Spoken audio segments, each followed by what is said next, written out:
I learned something painful about family long before that birthday party started. Sometimes the people smiling at you across the dinner table are already convinced you don't belong there. My name is Malcolm Brooks, and 3 hours before my wife Vanessa's 40th birthday celebration, I was standing barefoot in our kitchen flipping pancakes while the smell of maple syrup drifted through the house. The morning sunlight spilled across the granite countertop, turning everything gold for a moment. It should have felt peaceful. Instead, my stomach was tight. Vanessa sat at the island scrolling through messages on her phone. She looked beautiful in a simple gray sweater, her dark hair pinned loosely behind one ear, but there was a tension in her expression that she couldn't hide. "My mom keeps asking if we're leaving on time," she said without looking up. I laughed quietly. "That's because your mom thinks arriving 10 minutes late is a federal crime." Vanessa smiled for half a second, then returned to her screen. That smile disappeared so quickly it felt rehearsed. I placed a plate in front of her and sat down with my coffee. Outside, a lawn sprinkler clicked rhythmically across the grass. The world seemed normal, yet something felt off. A few minutes later, her phone buzzed again. She turned the screen away before reading it. Most people wouldn't have noticed. I did. "Everything okay?" I asked. "Just family stuff," she replied. Family stuff. Those two words had followed me through 12 years of marriage. Family stuff meant her mother making jokes about my truck. Family stuff meant her brother asking if I finally planned to get a real career. Family stuff meant every holiday gathering turning into a subtle competition I never agreed to enter. I owned a modest home. I paid my bills. I treated Vanessa with respect. Somehow, none of that mattered to them. By noon, we were driving toward her parents' neighborhood. The July heat shimmered above the asphalt as traffic crawled through town. Vanessa adjusted the air conditioning and stared out the passenger window. Neither of us said much. The silence wasn't angry. It was cautious, like both of us knew something unpleasant was waiting at the end of the drive. Her parents lived in an upscale community surrounding a private lake. Large homes lined the streets, each one bigger than the last. Fresh landscaping framed every driveway. When we pulled up, I noticed catering vans parked near the curb. White tents had been erected in the backyard. String lights hung from trees despite the afternoon sun. The party was clearly larger than Vanessa had described. "This looks expensive," I said. "Dad wanted to make it special," she answered. "Wanted? Not we. Not family. Her father." We stepped out of the car. Before I even reached the front walkway, Patricia Coleman appeared on the porch wearing designer sunglasses and a bright smile that never reached her eyes. She hugged Vanessa immediately. Then she glanced at me. "Malcolm," she said, "you actually wore that?" I looked down at my navy button-down shirt. "Good to see you too, Patricia." She laughed as if she'd made a harmless joke. Vanessa said nothing. That hurt more than the comment. Guests were already arriving. Laughter drifted from the backyard. Music played softly somewhere beyond the house. As I carried a gift toward the entrance, I noticed several unfamiliar luxury vehicles pulling into the driveway. Then I spotted something even stranger. Near the patio stood a woman in a navy blazer speaking with event staff while holding a thick folder. Every few minutes, she glanced around the crowd as though searching for someone specific. For a brief second, her eyes landed directly on me. Then her expression changed completely. The woman looked away so quickly that I almost convinced myself I had imagined it. Still, the moment stayed with me as I stepped through the house carrying the wrapped gift. Inside, the air smelled faintly of fresh flowers and catered food. Servers moved between rooms preparing trays while guests wandered through the sprawling property, admiring every detail. I placed the gift on a long table near the fireplace and immediately noticed something unusual. Each package had a small gold card attached to it. Mine did not. Curious, I picked up one of the cards and saw handwritten names. Every gift had been carefully labeled except the one Vanessa and I brought together. Before I could think much about it, Robert Coleman appeared beside me holding a glass of sparkling water. "You can leave that there," he said. "The staff will sort everything later." Then he glanced at my gift and frowned. "That is from both of you." I nodded. "Of course." His expression tightened for a second before he forced a smile and walked away. The reaction made no sense. Outside, more vehicles continued arriving. The backyard had transformed into something that looked closer to a charity gala than a birthday gathering. White linens covered every table. A jazz trio played beneath a canopy overlooking the lake. Guests wore expensive watches, tailored jackets, and dresses that probably cost more than my monthly mortgage payment. Most of them were strangers.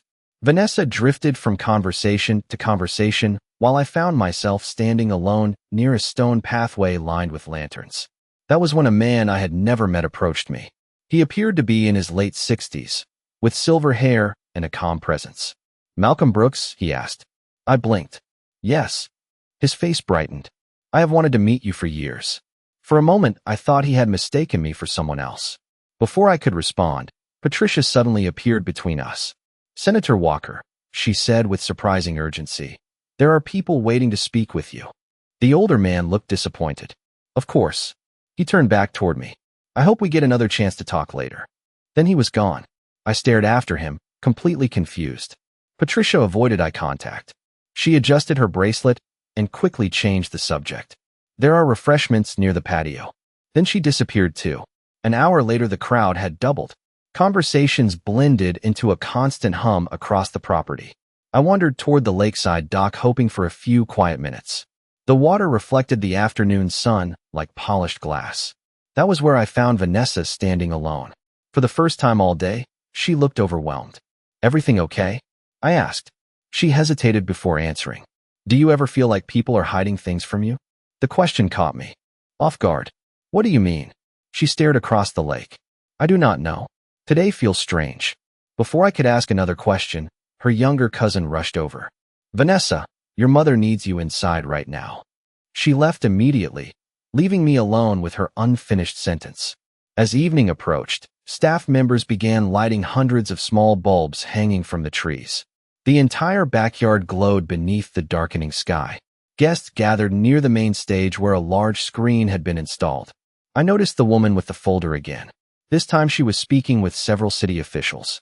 One of them pointed directly toward me. They all turned. Their expressions were not casual curiosity. They looked almost relieved. Then the woman opened her folder, checked a page, and smiled as if she had finally confirmed something important. Near the edge of the property, beyond the illuminated tables and polished speeches, there was a small boathouse that most guests seemed to ignore. I ended up there by accident while looking for a quieter place to think.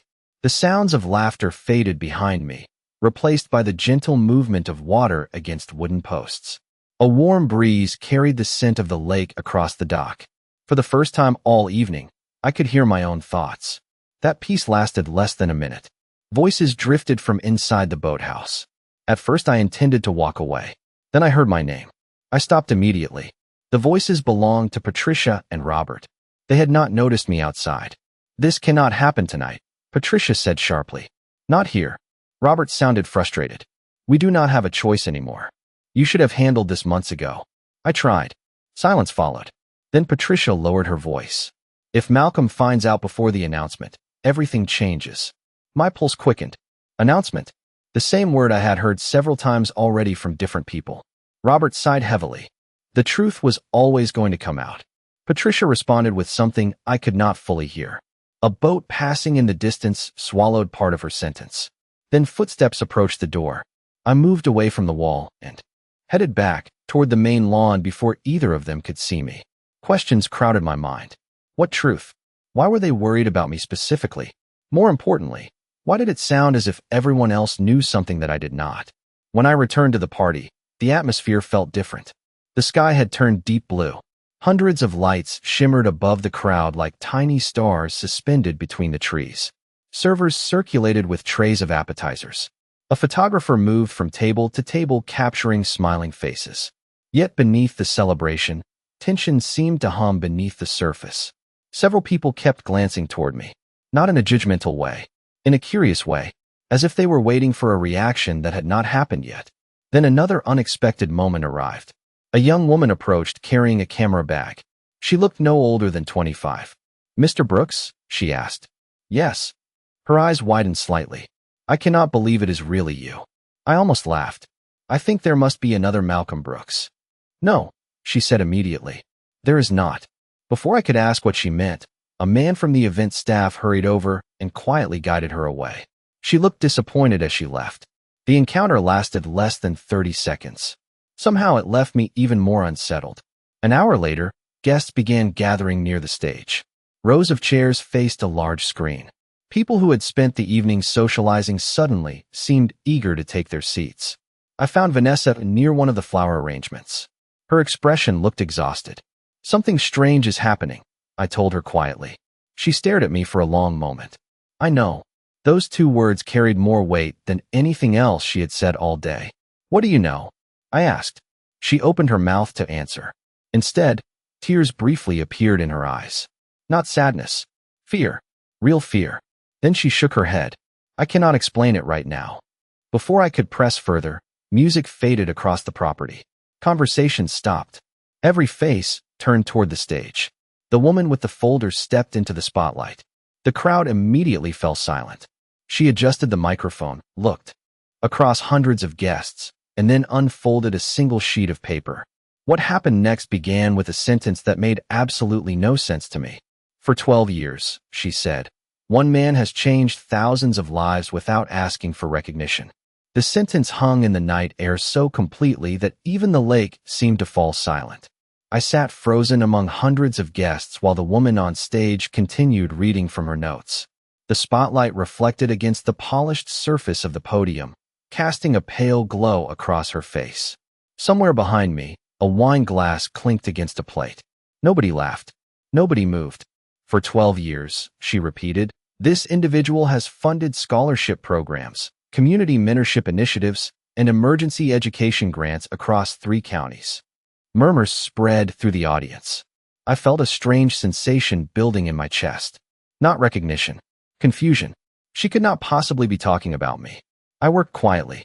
I avoided publicity whenever possible. The projects mattered. Attention never did. The woman clicked a remote. The giant screen behind her illuminated instantly. A photograph appeared. It showed a small classroom in rural Kentucky. Children sat at new desks. Their teachers stood beside stacks of books. A banner on the wall read, "Thank you." My stomach tightened. I recognized that room. 5 years earlier, a flood had damaged the school. I had helped pay for repairs through a private foundation. Hardly anyone knew about it. Another image appeared. Then another. A community center. A youth robotics competition. A library renovation. Each photograph represented a project I had supported through anonymous donations. The crowd grew quieter with every slide. Several people turned toward me. Their expressions were changing. Curiosity was replacing casual politeness. Near the front row, Patricia shifted uncomfortably in her seat. Robert stared at the screen without blinking.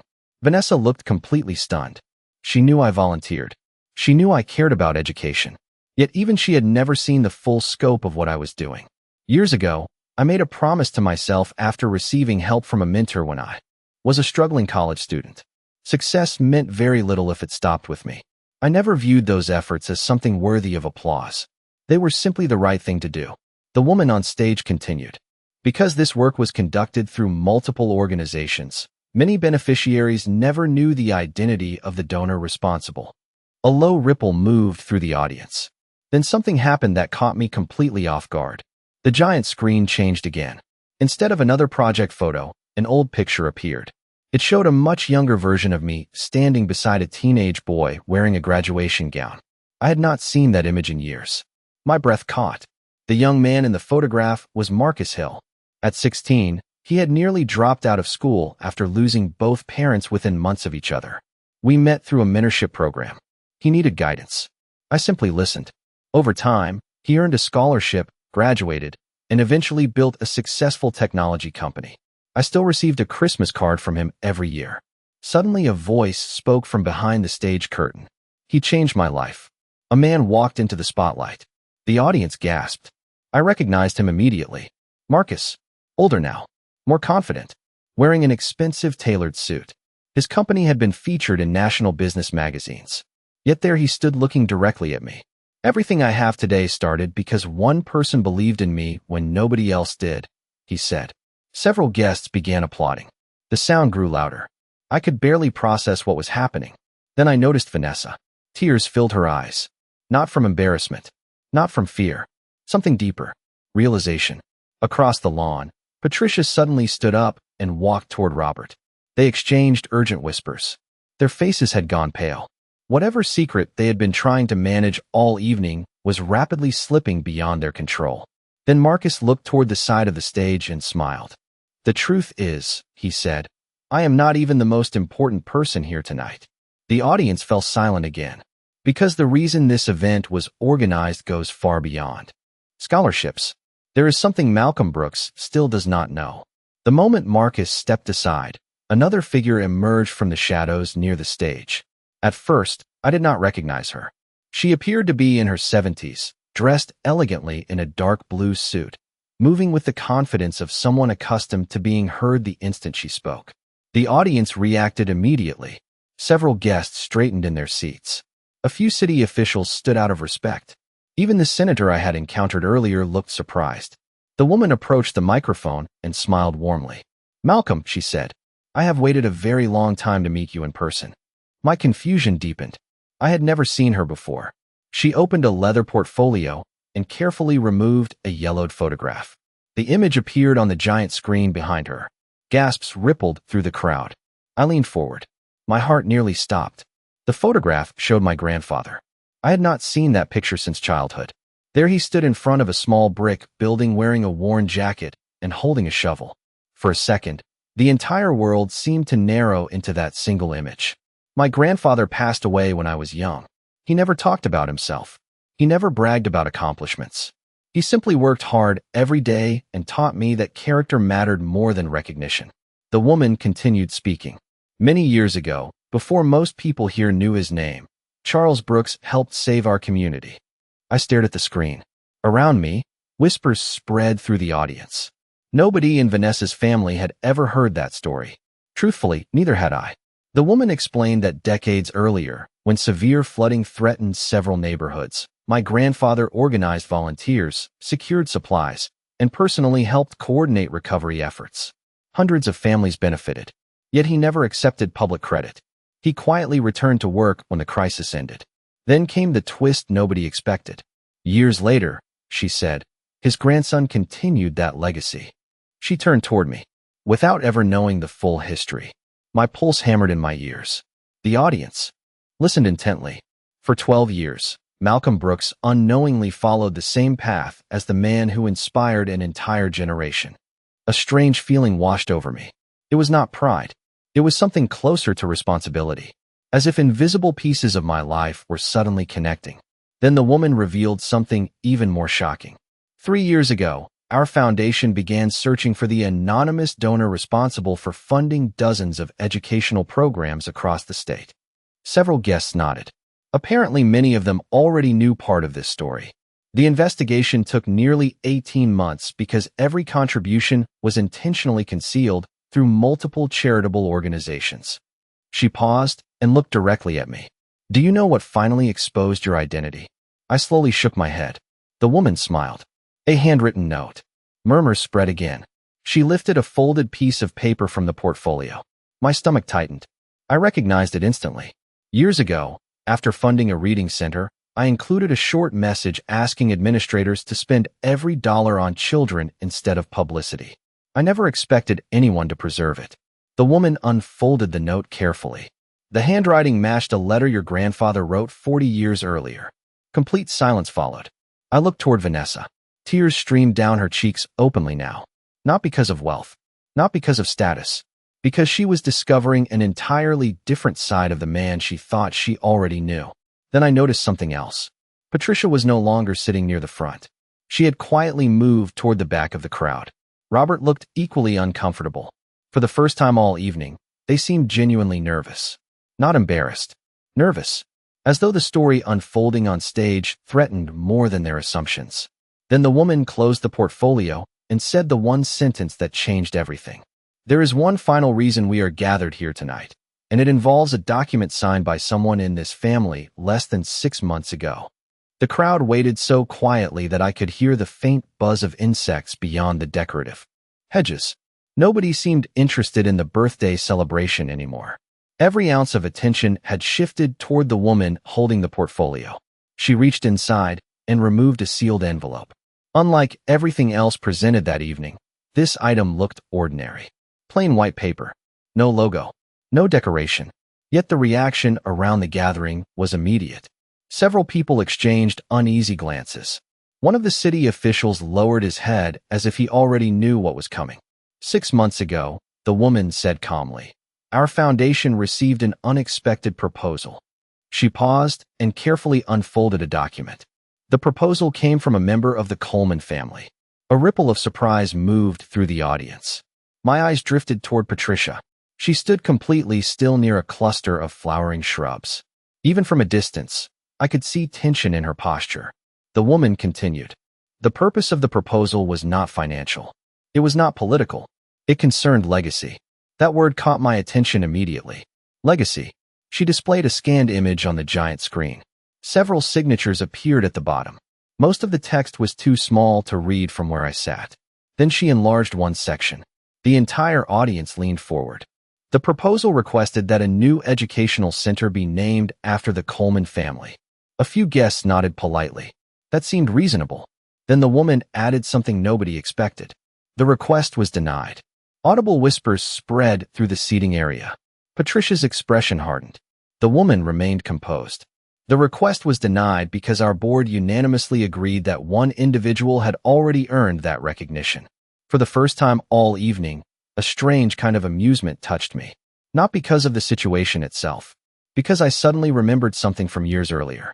A little girl at a reading program had once handed me a crayon drawing of a stick figure holding books. The figure was supposed to be me.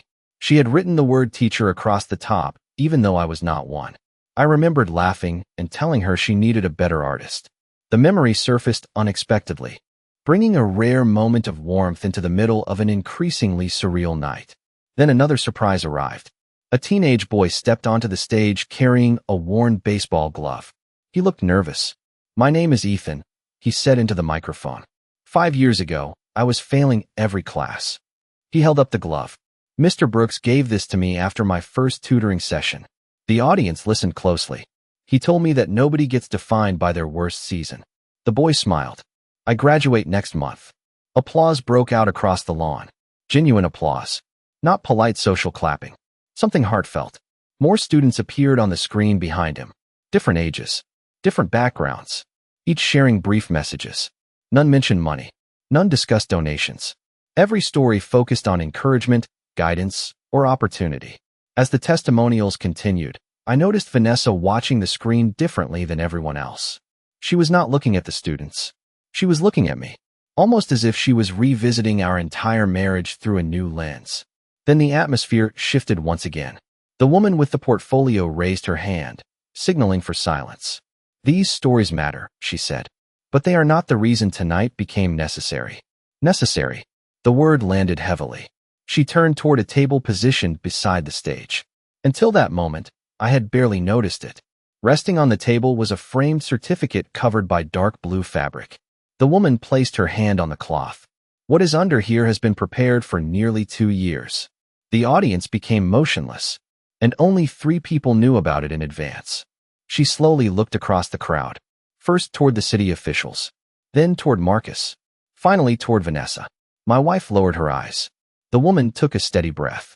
Because the final piece of this story begins with a secret Vanessa has been carrying since last winter. Every conversation across the property vanished at once. The words about Vanessa settled over the gathering like a sudden change in weather. I rose from my chair before I even realized I was moving. No hesitation. No waiting. I walked toward the stage. Hundreds of eyes followed me across the grass. The woman holding the microphone watched calmly as I approached. For the first time that evening, I decided I was finished being a spectator in my own story. I think I deserve to hear this directly, I said. My voice carried farther than I expected. A few people shifted in their seats. Others leaned forward. The woman nodded and stepped aside. I stopped near the front of the platform and looked toward Vanessa. She remained frozen beside one of the round tables covered with white linen. Candlelight flickered across her face. Vanessa, I said gently, what's secret? A long pause followed. The distant splash of water against the shoreline seemed unusually loud. Finally, she took a slow breath and stepped forward. Each footstep appeared difficult. Then she stood beside me. Last winter, she began, I received a phone call. Her voice trembled slightly. It came from the foundation. Murmurs spread through the audience. Vanessa continued. At first I thought they wanted a donation. Instead, they asked questions about you. I frowned. About me? She nodded. They wanted to verify details about your volunteer work. They wanted records, dates, names. They were reviewing candidates. Candidates. The word immediately captured everyone's attention. The woman with the portfolio opened a folder and removed several documents. "That is correct," she said. "The review process lasted 22 months. My thoughts raced. Candidate for what? Nobody seemed eager to answer. Then Marcus stepped forward again. "Malcolm, there is something else you should know." He reached into his jacket pocket and removed a small envelope. It looked worn from being carried for a long time. "Vanessa has been keeping this for 7 months. He handed it to me. I turned it over. My name appeared on the front in elegant handwriting. I looked at Vanessa. "You had this all this time?" She lowered her gaze. "I was asked not to give it to you." A mixture of frustration and disbelief surged through me. Not because of the envelope itself, because everyone seemed connected to a plan I never knew existed. Carefully, I opened the seal. Inside was a single letter. The signature at the bottom immediately caught my attention. It belonged to the governor of the state. Several guests gasped when they realized what I was reading. My eyes moved across the page. The words felt unreal. Recognition of extraordinary community leadership. Statewide impact. Final selection committee. Lifetime service. I read the lines twice before looking up. This cannot be right. The woman smiled. It is. The audience remained completely still. Then another surprise arrived. A large screen behind us illuminated again. Instead of photographs, a video began playing. Faces appeared one after another. Teachers, parents, former students, community leaders, people from different towns, different backgrounds, different generations. Every person shared a brief memory, a scholarship that arrived at the perfect moment, guidance during a difficult year, encouragement when nobody else believed in them. The stories kept coming. The scale was overwhelming. I had never connected all those moments together. To me, they were individual acts, small opportunities to help, nothing more. Then the video ended. Silence followed. Deep silence. The woman returned to the microphone and placed her hand on the cloth covering the framed certificate. "Tonight was never intended to be a birthday surprise," she said. "That celebration simply gave us a reason to gather everyone in one place." Across the lawn, Patricia suddenly stood and took a step backward. Robert looked as though he wanted to leave. Neither moved far enough. The moment had already arrived. The woman gripped the edge of the blue fabric. "Because what is under this cover will permanently change how this community remembers the name Malcolm Brooks." The blue fabric slipped away slowly. Beneath it stood a polished bronze plaque mounted inside a dark walnut frame. For a brief moment, nobody spoke. Then the words became visible on the giant screen behind us. The Malcolm Brooks Community Learning Center. My name, permanently engraved.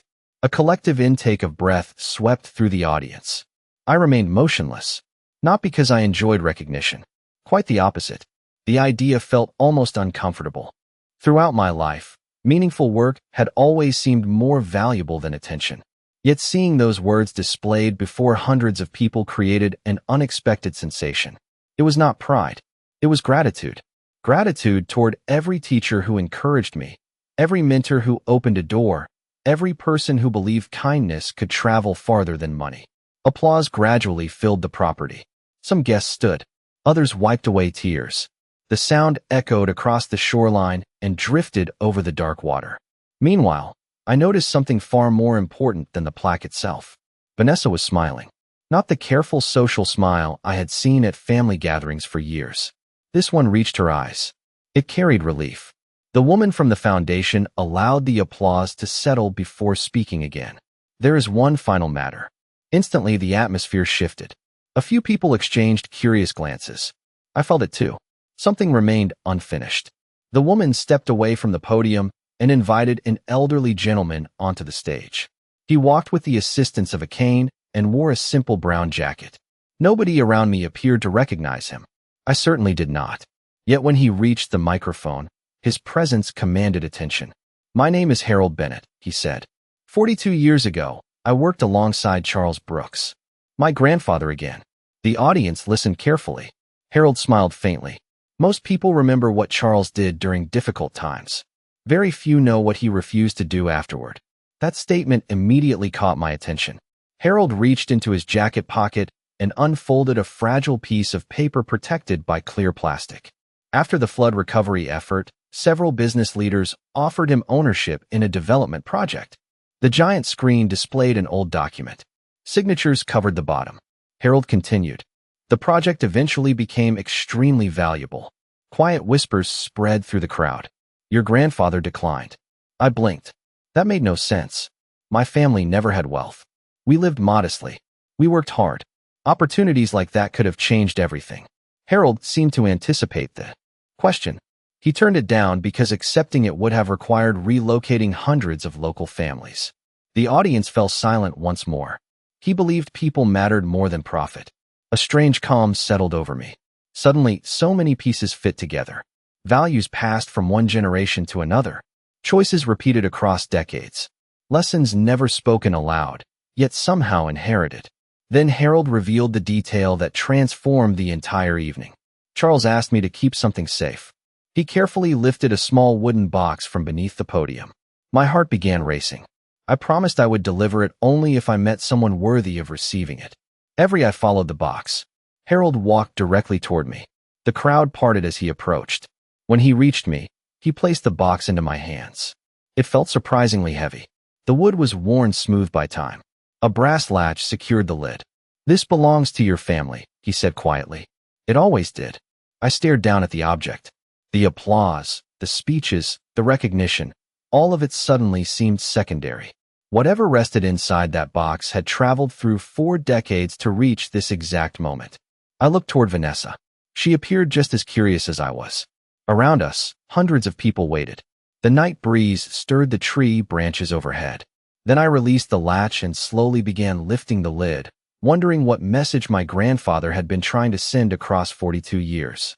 The lid opened with a soft click. Inside the wooden box rested a single leather journal, its edges worn by time, and its cover faded from decades of careful handling. The crowd watched silently as I lifted it into my hands. A small handwritten note had been tucked beneath the front cover. The handwriting was unmistakably my grandfather's. I had seen it only a few times as a child on old birthday cards and family letters. My throat tightened as I read the first line. If you are reading this, then you have already learned something important. People will always tell you who they think you are. Very few will take the time to discover who you really are. The words settled deep inside me. Around me, nobody spoke. Even the breeze seemed to pause. I turned the page. The journal was filled with reflections, lessons, and observations written over many years. Some pages described difficult seasons. Others recorded moments of hope. Then I found the final entry. It had been written only weeks before his passing. A good name is not built by convincing others of your value. It is built by serving people who can do nothing for you in return. I stopped reading and looked up. Across the lawn, I saw faces that had spent years forming opinions about me without ever asking a single question. Yet in that moment, I felt no desire for revenge. No need to prove anything. The recognition, the plaque, the speeches, none of those things mattered as much as the realization that my grandfather's greatest gift was not money, property, or status. It was perspective. Nearby, Vanessa stepped closer and gently touched my arm. There were no grand speeches between us. No dramatic apology. Sometimes the most meaningful moments arrive without perfect words. Her eyes said enough. She finally understood why I spent evenings mentoring students, why I quietly supported programs, why I never chased attention. For the first time in years, it felt like she truly saw me. Not the version shaped by other people. The real one. A few yards away, Patricia and Robert remained standing together. They looked smaller somehow. Not because anything had been taken from them, but because they had spent so much energy measuring worth through appearances that they missed the character sitting right in front of them all along. Harold Bennett smiled and placed a hand on my shoulder. Your grandfather would be proud, he said. I glanced at the journal again. Maybe he would. Maybe he would simply remind me to keep going. The evening slowly began winding down. Guests mingled beneath the lights. Conversations carried a different tone now. Not curiosity, not judgment, respect. As the crowd gradually dispersed, I walked toward the edge of the lake. Reflections from the string lights danced across the water. Behind me stood a building carrying my name. In my hands rested a journal carrying my family's values.